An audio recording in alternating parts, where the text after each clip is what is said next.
Bueno, algunos saben cuándo ocurrió la primera multa por exceso de velocidad. La primera multa, bueno, la primera multa registrada quizá, ¿no? ¿No? ¿Nadie? Bueno, ocurre a inicios del siglo XX, donde el promedio de velocidad era de 11 kilómetros por hora. 11 kilómetros por hora, era una velocidad bárbara, ¿no?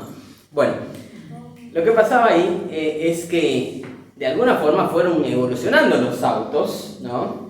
Y al primero que se le aplicó una multa por exceso de velocidad fue a Harry Meyers, que actuó con Charles Chaplin también en sus películas, y este tipo iba a la frenética velocidad de 20 kilómetros por hora. Superó todos los 11 kilómetros promedio que había y a 20 kilómetros por hora. Claro que en aquel entonces las patrullas de policía iban en bicicleta y podían alcanzar los autos en bicicleta, ¿no? Pero esa fue la primera vez que entendemos que ocurrió una multa por exceso de velocidad. Hoy día se aplican multas, pero las velocidades han cambiado, ¿eh? Hoy las velocidades son inauditas a veces. Si te vas a las carreras profesionales, el accidente registrado más grande que ha habido y la velocidad más alta ha sido a 350 kilómetros por hora. Bueno, imagínense ustedes qué puede pasar a 350 kilómetros por hora. Claro que están en un ambiente profesional, ¿no? En un ambiente mucho más resguardado.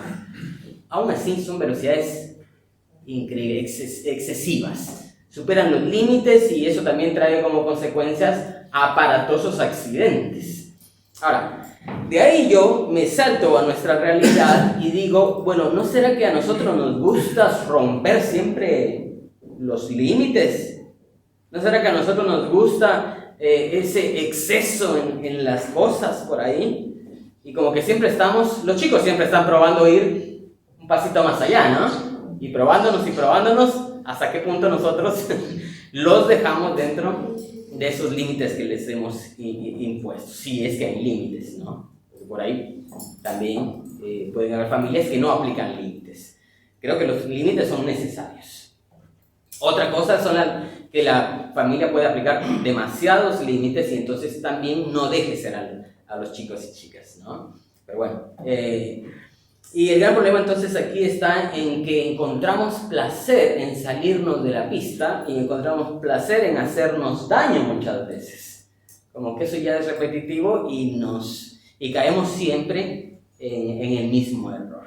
Yo recuerdo que cuando era chico, aprendiendo a manejar bicicleta, teníamos un patio grande y yo aprendí a manejar dando vueltas a ese jardín que estaba en el centro. Y yo daba vueltas y vueltas, pero lo interesante es que iniciaba por aquella esquina, la esquina 1, la 2, la 3, 1, 2, 3, y cuando iba a la esquina 4, no sé por qué, siempre me iba contra un pequeño, ¿qué era? Un pequeño ciprés que había. Volvía, me paraba otra vez y reiniciaba la vuelta. Y adivinen dónde me caí otra vez. En ese ciprés. Y así por varios días, siempre en ese ciprés. Como que ya la primera vez que me caí en ese ciprés, después causó en mí algún tipo de temor, algún tipo de... Algo me pasó en la cabeza que hacía que cada vez que iba yo cerca de ese arbusto, ¡pam!, la casé. Aprendí a manejar bicicleta, superé ese obstáculo, superé ese miedo, pero muchas veces caemos siempre sobre el mismo problema. Así es que me pareció bien a mí abordar un tema que hemos estado anunciando y que lo hemos titulado Rompiendo el Ciclo. ¿Por qué? Porque todos en algún momento podemos plantearnos o podemos necesitar romper determinados ciclos que hay en nuestras vidas. Los ciclos no necesariamente tienen que estar presentes toda la vida. Algunos van a estar presentes toda la vida y vamos a tratar de bajarlos. Otros van a aparecer en algún momento determinado y también ahí es donde vamos a tratar de de quitarlos porque en definitiva nos hacen daño. Algunos ciclos nos hacen bien, otros, como en el caso de situaciones que por ahí hemos experimentado y nos dejan temor, dudas, desesperanza, creo que en lugar de hacernos bien, evidentemente nos hacen daño. Bueno, nos acercamos entonces a un pasaje bíblico, ¿les parece? Nos acercamos entonces en pantalla a Éxodo capítulo 20, versículos 5 y 6. Si ustedes por ahí tienen sus Biblias y quieren comparar la versión que yo tengo por acá o en sus celulares, también pueden hacerlo. Éxodo capítulo 20, versículos 5 al 6, pueden leerlo ustedes ahí en pantalla, o si no, yo lo leo desde acá, desde la tablet. Dice así: no te inclines ante ellos. ¿Quiénes ellos? Los ídolos, porque viene hablando de los ídolos. Dice: adora al Señor tu Dios, ¿no? Ahí tenemos el contexto de los 10 mandamientos, ¿sí? Bueno, entonces no te inclines ante ellos. ¿Ante quiénes? Los ídolos. Ni los adores, porque yo, el Señor tu Dios, soy un Dios celoso. Castigaré a los hijos por el pecado de los padres, e incluso a los nietos y bisnietos por culpa de los que me desprecian. Me mostraré fiel, mostraré fiel amor por 1000 generaciones a los que me aman y obedecen mis mandamientos. Palabras fuertes, y las vamos a explicar. Vamos a explicar esto. Lo que sí es que muchas veces, y esta es una clave para entender la palabra de Dios, muchas veces hay un contexto cultural, social y religioso en ese momento. ¿Y saben ustedes qué pasa? Que Dios siempre hace quiebres. Cuando le dijo a Abraham que sacrificara a su hijo, era la costumbre de los pueblos. Y cuando ya no se ejecuta el sacrificio, rompe con esa costumbre. Y entonces empieza a ver a un Dios distinto. ¿Sí? Y aquí también pasa algo similar, porque dice que voy a castigar las generaciones, y habrá que entender qué significa eso de castigar las generaciones, pero luego dice: pero mostraré mi fiel amor por 1000 generaciones. Miren ese contraste. Entonces, ¿qué gana? ¿El castigo por alguna situación o la gracia y el favor de Dios por 1000 generaciones? Creo que ahí está una de las claves para entender esto. O sea, si bien es cierto, está el contexto y se vive en el contexto de determinada forma de pensar, Dios la quiebra, Dios la rompe en ese sentido. Explico esto. Porque aquí nosotros estamos ante la concepción del castigo sobre generaciones. ¿Está bien? ¿Estamos de acuerdo? Ahí está claro en el pasaje. El castigo por generaciones, que es parte de otro concepto mayor que se ve en todo el Antiguo Testamento y aún en el Nuevo, que se llama la retribución. ¿Sí? La retribución. Entonces estamos en el castigo por las generaciones en un contexto más amplio que es el de la retribución. ¿Está bien? Vamos. Es decir, al pecado le corresponde el castigo. ¿Está bien? ¿Sí? Y a la fidelidad, a la alianza, le corresponde la bendición. Eso es lo que se ve en Deuteronomio, lo que se ve en Éxodo, lo que se ve en muchos de los pasajes del Antiguo Testamento. Incluso, si ustedes se dan cuenta, la enfermedad era considerada como un castigo divino. ¿Sí? Pero si vos lo entendés así absolutamente, dirás: bueno, ¿y Job qué pasa? O sea, Dios lo permitió, pero no se lo envió. Así es que en ese sentido, la enfermedad no era un castigo divino. ¿Sí me voy a entender? O sea, no siempre vas... El gran problema nuestro es creer que una situación se convierte en absoluto para todas. Y no. Dios permite múltiples situaciones y acompaña cada una de esas situaciones y nos da pistas para entender sobre ese tema algo más amplio, ¿no? Ahora, ¿cómo entendemos entonces la maldición sobre las generaciones? Yo creo que por ahí nos puede ayudar la siguiente diapositiva, que por ahí nos explica un poquito este tema de las maldiciones sobre las generaciones. Mira ahí lo que dice. Dice: el mal, el pecado, no queda confinado en sí mismo. ¿Está bien? No queda confinado en sí mismo, o sea, no queda para sí. ¿Está bien? No tiene una dimensión solamente personal, sino que afecta el curso de la historia. Uf, eso es fuerte, ¿no? Afecta el curso de la historia. Va más allá de las transgresiones concretas e individuales y afecta ¿a qué? A las generaciones. Ahí creo que puede darnos un poquito más de luz esta situación que está planteando el Éxodo y en el contexto del decálogo, ¿no? Dios revela al ser humano, aquí estamos hablando de que Dios revela al ser humano su realidad personal y social también, porque aquí nos hemos olvidado de la dimensión social, porque lo que hagamos nosotros afectará también a la sociedad, afectará a la historia, afectará a los que están a nuestro alrededor. Nuestro pecado personal también afecta al que está a nuestro lado. Entonces, ¿qué pasa acá? El tema que Dios le está diciendo a través de Moisés, y después lo va a decir a través de Ezequiel, y después lo va a decir a través de Jesús, es que si bien es cierto, hay maldiciones generacionales, tenemos que asumir la responsabilidad que nosotros tenemos que ver con eso también, ¿no? Es cierto, Dios está en control de la historia y puede intervenir en la historia, pero ojo, no nos hagamos de la vista gorda y mucho menos echémosle la culpa a todo a Satanás, porque el gran problema de la iglesia actual es echarle la culpa a todo a Satanás, ¿o no? Y entonces nos lavamos las manos porque como el enemigo es el culpable de todo. ¿Y nosotros qué? ¿Cuándo vamos a asumir nuestra responsabilidad? Ese es el gran problema, me parece. No digo que el enemigo no intervenga, no digo que el enemigo no crea mentiras, no digo que el enemigo por ahí no pueda afectar nuestro entorno, pero no nos obliga a decidir sobre las cosas. ¿Sí? Entonces aquí está el tema de la decisión personal, pero eso vamos a hablar ahora un ratito más. Entonces, antes de eso, déjenme contarles dos formas, o algunas de las formas en las cuales pueden llegar a nuestras vidas las maldiciones. ¿Sí? Primero, yo creo que puede llegar esas maldiciones, o cambien ustedes la palabra maldiciones por aquellas cosas que nos hacen daño. Pónganle sinónimos a eso, ¿no? Si por ahí con el lenguaje no están relacionados, o por ahí puede ser muy chocante.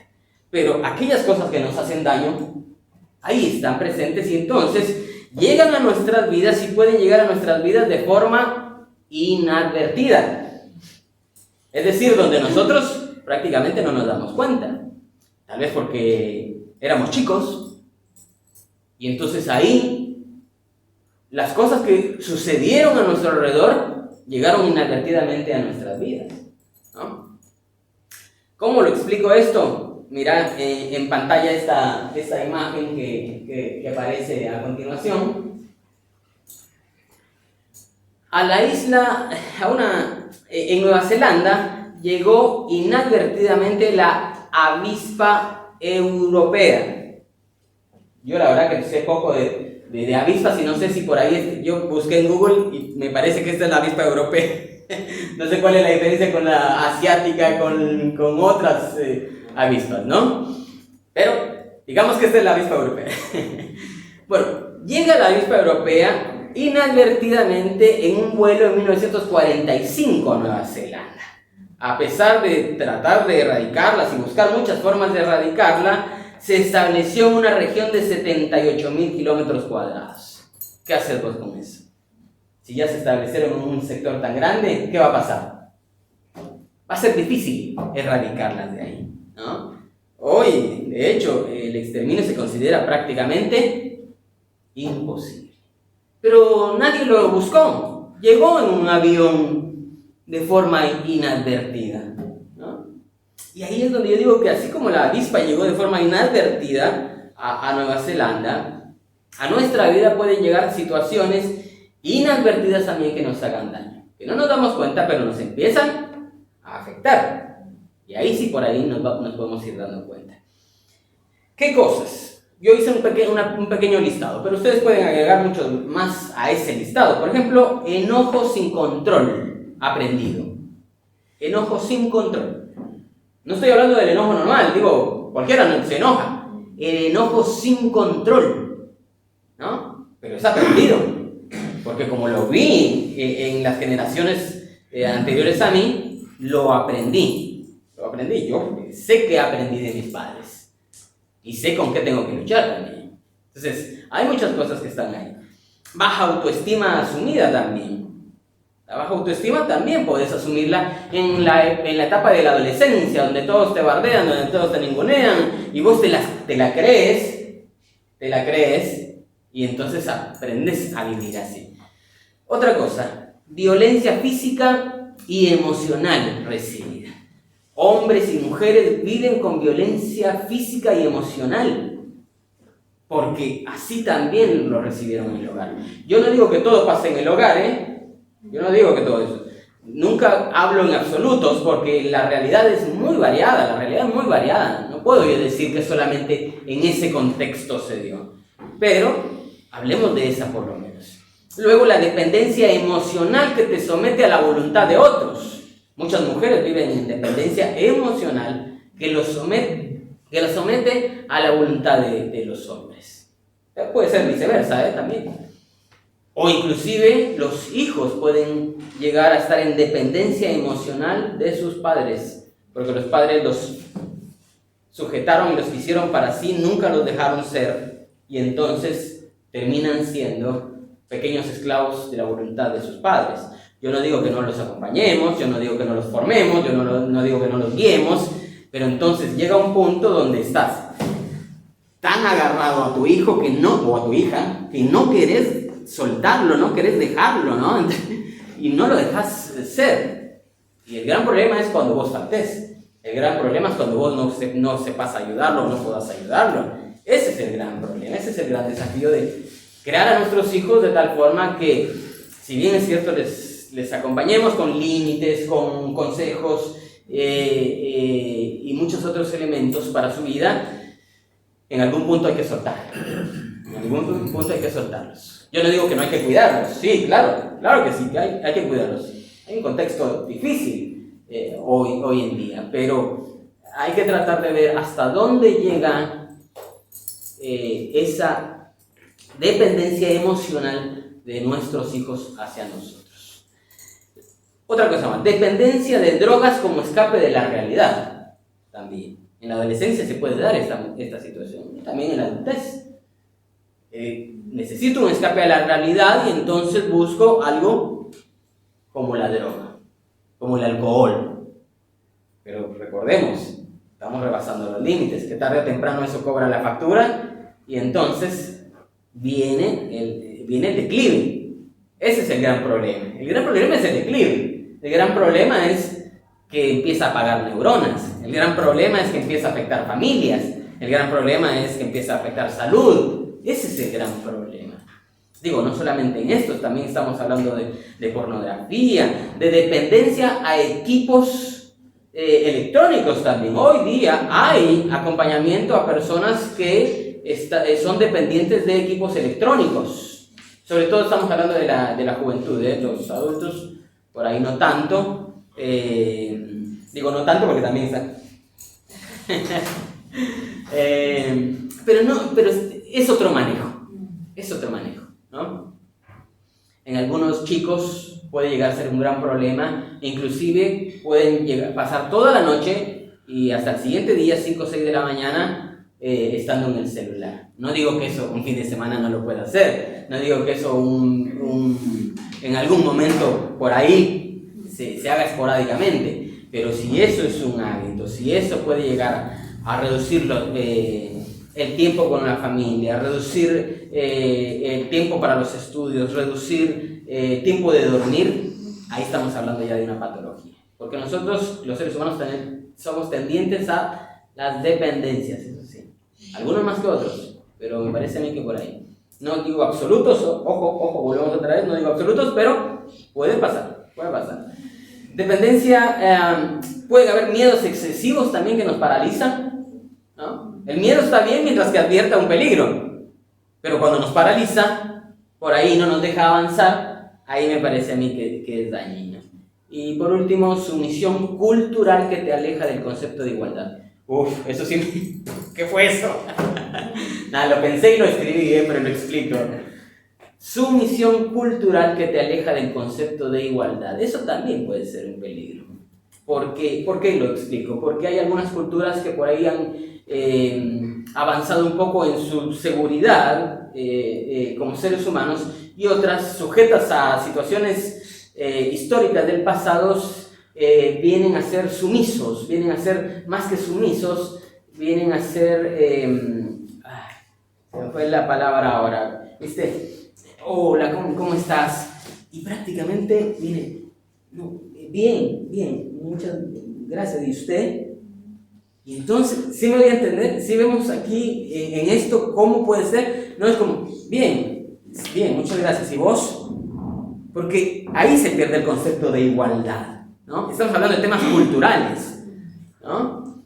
Es cierto, todos tenemos nuestras manifestaciones, aprendimos un lenguaje, códigos y demás, pero la igualdad me parece que tiene que estar presente. Y eso nos puede hacer daño también en las relaciones, nos puede hacer daño en nuestra estadía en un país extranjero, ¿no? Entonces, ese es un tema también por ahí que hay que abordar y que hay que elaborar cada uno de los que somos migrantes, ¿no? De los que somos migrantes. O el que recibe también. Pero el que recibe por ahí está un poco más seguro porque está en su ambiente. Pero el que llega, por ahí me parece a mí que es importante que lo analice. Eso entonces en cuanto a situaciones inadvertidas. Es decir, en algún momento llega como la avispa llegó en ese avión de forma inadvertida, pero hay situaciones también que llegan de forma advertida. Es decir, nosotros sabíamos que iba a llegar y aún así, ¿qué pasó? Llegó. Lo permitimos. Llegó y lo permitimos. Ese es el tema, ¿no? ¿Y cómo explico esto entonces? La mangosta. Lo explico a través de la mangosta. ¿Sí? ¿Conocen la mangosta? Poco, yo poco de la mangosta, ni siquiera sabía que se enfrentaban a las cobras. O sea, tiene lo suyo la mangosta, ¿no? Bueno, la mangosta, ese pequeño mamífero asiático, ¿no? Famoso por matar cobras, fue llevado por agricultores de Hawái, para tratar de controlar la población de ratas. ¿Sí? El tema que no advirtieron estas personas, o no indagaron un poquito más, fue que la mangosta es un animal diurno y la rata, un animal, de alguna forma, nocturno. Así es que hoy en día también son consideradas en Hawái una plaga más, casi como la plaga de las ratas. Así es que en lugar de eliminar una, se ganaron 2 plagas. Pero sabían, ellos las llevaron, no investigaron un poquito más. Entonces a veces hay cosas que pueden ser advertidas, pero y conscientemente nosotros abrimos la puerta a aquellas cosas que nos hacen daño. Inclusive las comenzamos a idolatrar, ¿sí? Se convierten en nuestras vidas y en nuestros corazones en una plaga. Ese es el gran problema y el gran desafío, ¿no? Que se puede convertir en una plaga para nosotros. No, mira, esto no te va a hacer daño. A probar. Proba. No pasa nada. Estamos entre amigos, todo bien. Sí. El problema es que vos no sabés. Aquí hay un montón de factores que intervienen. Y van indiscutiblemente te pueden llevar a convertirlo en una plaga dentro de tu vida y dentro de tu familia. Digo, para quienes hemos vivido situaciones de alcoholismo, o sea, en la familia de alcoholismo, para quienes tenemos a nuestro alrededor cuestiones de drogadicción. Y yo no digo, ojo, a todas las personas les mostramos amor. A todas las personas, lo que hemos hablado, lo más esencial de la vida y del carácter de Dios es el amor, la misericordia, la compasión. Y vamos a acompañarlo. Pero se viven las consecuencias. Se viven las consecuencias. Se vive todo lo que se vive alrededor de esa situación. Entonces, Esa plaga no solamente puede llegar a ser personal, sino también afectar a la familia, afectar a la comunidad. Ojo, yo no digo que no asumamos el rol de acompañar, porque lo hemos asumido. Esta comunidad ha asumido con amor y con misericordia y con compasión y con acompañamiento situaciones difíciles. Y las seguiremos haciendo, porque lo que Dios puso en nuestras vidas es el amor. Y si no hubiese amor, entonces creo que la cosa sería diferente. Pero hay amor. Y que el Señor siga manteniendo y haciendo crecer el amor en esta comunidad.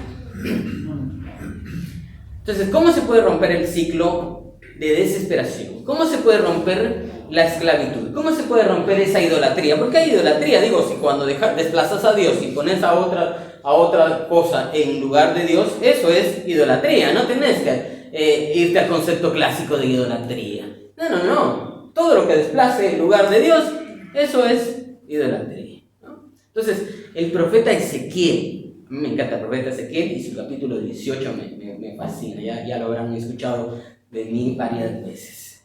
Yo creo que el profeta Ezequiel nos puede dar una pista, ¿está bien? Vamos al siguiente pasaje, que es Ezequiel, capítulo 18, versículo 20. Muy bien. Dice así, miren el contraste, o lo que complementa más bien, porque aquí estamos hablando de una complementación de lo que el Éxodo habló anteriormente. Dice Dios, porque aquí está hablando Dios también, no está hablando Ezequiel, está hablando Dios. Dice, Dios no castiga la culpa de los padres en los hijos, sino que retribuye a cada cual según sus actos. Miren, la persona que peca, esa morirá. Un hijo no cargará la culpa del padre, ni un padre la culpa del hijo. La justicia del justo recaerá sobre él, y la maldad del malvado sobre él recaerá. ¿Está claro? ¿Se entiende? Por ahí lean en la semana el capítulo 18 porque aclara otras cosas. Dice, no es que Dios vaya con saña contra el malvado, porque Dios quiere perdonarlo, dice al final del pasaje, porque pareciera como que a estos sí y a estos no. El amor de Dios llega infinitamente y puede llegar a la vida de cualquiera. El tema es que cada uno tiene que hacerse cargo de eso, de lo suyo, que se haga cargo, porque aquí lo que estamos viendo es una responsabilidad personal. Dice, la persona que peca, esa morirá. Un hijo no cargará la culpa del padre, ni un padre con la culpa del hijo. ¿Qué significa eso? Que cada uno es responsable de lo que hace. Mira cómo va aclarando un poquito el panorama de lo que es esto de las maldiciones generacionales. Es decir, si el padre peca, paga por lo suyo, pero no significa que no haya implicaciones en la historia. No significa que no haya implicaciones en su familia. No significa que no haya implicaciones en la historia. De hecho, cuando vos ves el libro de Génesis y ves todas las historias que hay ahí se ve claramente todas las implicaciones que tiene el que alguien cometa un pecado. Y cómo se va metiendo entre las familias, los problemas, las situaciones con la esposa, con la concubina, con los hijos. Y eso trascendió en la historia porque 100, 200 años después todavía había ese problema. ¿Sí? Creo que hay que distinguir entre esos elementos, ¿no? Entre mi pecado y mi responsabilidad, pero también el impacto que tiene a mi alrededor y en la historia, ¿no? Bueno. Entonces aquí el Señor usa al profeta Ezequiel para mostrar lo desvirtuado que estaba este tema de la retribución y el castigo. Recuerdan que hablamos al inicio de la retribución y el castigo, que es como lo que estaba en el ambiente, en ese contexto. Ojo, Antiguo Testamento, pero en el Nuevo también casi lo mismo, Y aquí Ezequiel se opone a la transmisión del pecado a través de las generaciones y afirma categóricamente que cada uno es responsable de sus actos. Eso mismo va a ser, pero miren, Eso mismo va a hacer Jesús más adelante. En el Nuevo Testamento, en el Evangelio de Juan, capítulo 9, versículos 2 y 3, hablando de un ciego de nacimiento, la gente le dice, ¿quién pecó? ¿Este o sus padres? ¿Y qué le dice Jesús? Ni este ni su padre. Ni este ni sus padres, sino que esto sucedió, ¿para qué? Para que la gloria de Dios sea manifiesta. Entonces aclaramos con 3 pasajes, Éxodo, Ezequiel y el libro de Juan, con la propia expresión de Jesús, cómo entender este tema de las maldiciones generacionales. Y cómo entender también el concepto de responsabilidad personal, pero también cómo afectan estas a nuestro entorno. Y la historia también. Y a la historia, ¿no?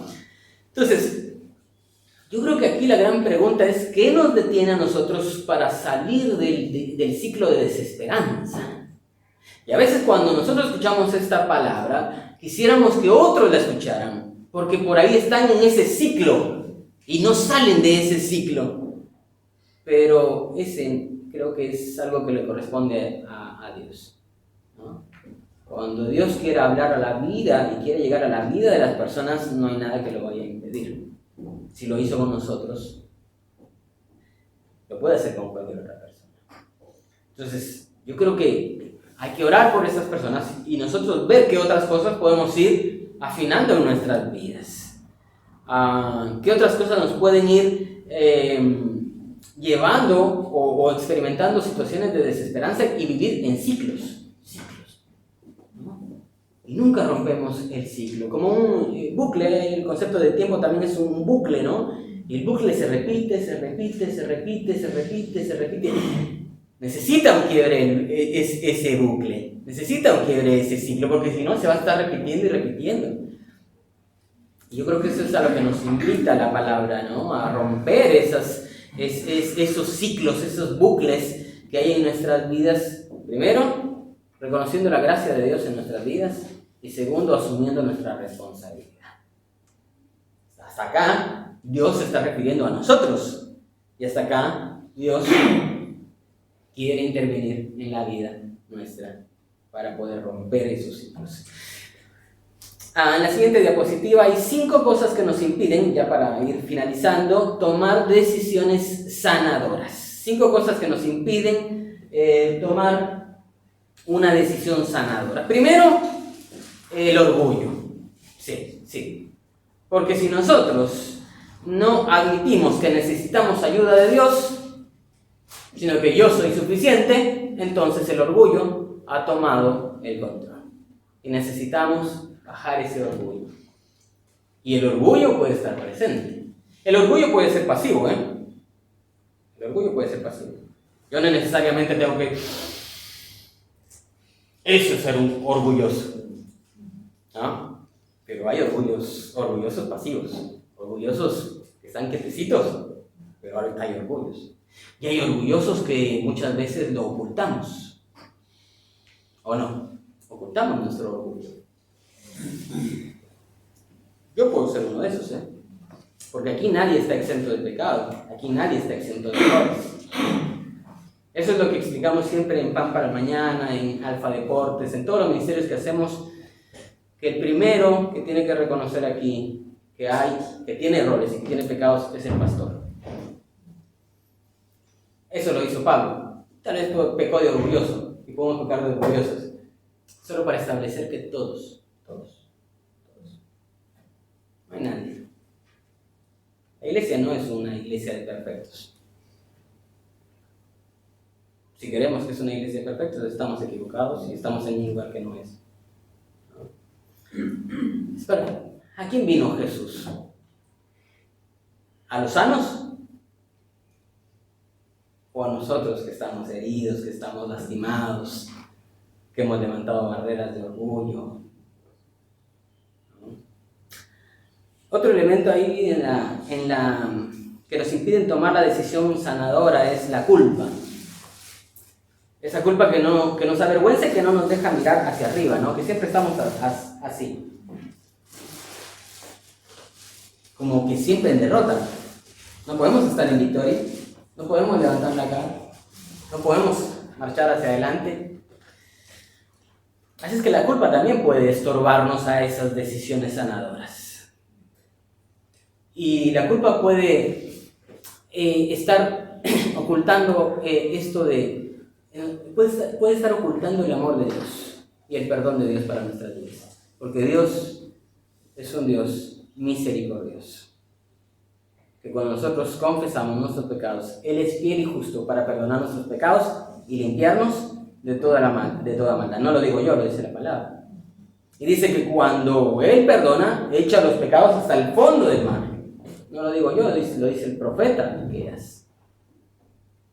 Entonces, me parece que es importante entender esto, porque la culpa puede socavar el amor de Dios y el perdón de Dios. Temor. El temor nos paraliza ante la necesidad de dar un paso de fe. Todos a veces necesitamos dar un paso de fe, pero ¿qué pasa? Hay temor. Uy, ¿qué van a decir? No, porque entonces van a creer que soy uno de ellos. ¿No? ¿Recuerdan que hubo una predicación de ellos y nosotros? El gran problema de 1 Corintios capítulo 1, como que en la iglesia están ellos y nosotros, los rubios y los negros, los blancos y los morochos, los ricos y los pobres. Y Jesús dice, no, estás equivocado, totalmente. Somos uno solo en Cristo Jesús. Y a todos nos puede llegar en alguna oportunidad la posibilidad de tener temor ante dar un paso. Y entonces en ese paso, y se convirtió en evangélico, se convirtió en menonita, se convirtió en cristiano, ¿no? Y entonces yo creo que es importante que nosotros valoremos nuestra fe como también respetamos la de los otros. Y si yo respeto a los otros, los demás también tienen la obligación de respetar lo que yo ahora he asumido como mi fe. Me parece que ahí estamos en algo justo y en algo equilibrado. Otro elemento de decisión sanadora es la preocupación. No nos deja ver que Dios puede ayudar y resolver nuestros problemas. La preocupación nos saca, ¿no? Nos saca del equilibrio. Y entonces no nos permite ver que Dios puede ayudarnos en nuestros problemas. Y por último, la duda te impide ver que lo importante no es qué tan grande sea tu fe, sino en quién depositas tu fe. Porque la fe puede ser, dice la palabra, como un granito de mostaza. Así es que la fe no significa que tiene que ser una gran fe. Puede ser como un pequeño grano de mostaza, pero puesto en las manos de quien puede ayudarnos a romper los ciclos de odio, los ciclos de desesperanza, los ciclos de falta de perdón, los ciclos de control, los ciclos de violencia, todos los ciclos que nos puedan hacer daño. Pero ojo, y volvemos y decimos, es que aquí no es que yo establezca cuáles son los ciclos que hay que romper, sino lo que el Espíritu te diga a vos que hay que romper. Porque si no, yo te estoy diciendo qué tenés que hacer. Yo solamente soy alguien más que predica la palabra y que se ve también interpelado por la palabra, que se ve también expuesto a la palabra y que también me habla a mí. Pero yo creo en la fuerza del Espíritu, y que la fuerza del Espíritu está presente en todo el mundo y que nos puede llevar a mostrarnos qué es lo que nosotros necesitamos cambiar, qué es lo que nosotros necesitamos quebrar, cuáles son los ciclos que necesitan ser transformados o quebrados. Y ahí no te lo voy a decir yo, porque entonces sería paternalista. No. Eso es una cuestión entre vos y Dios. Vos y el Espíritu de Dios. Y que te hable el Espíritu de Dios a tu vida. En conclusión, entonces, la toma de decisión sanadora de romper el ciclo que te ata, que te esclaviza, del cual vos sos responsable, pero no estás solo, porque Dios tiene el poder para sanar lo que vos no has podido hacer solo. Eso sí hay que entender.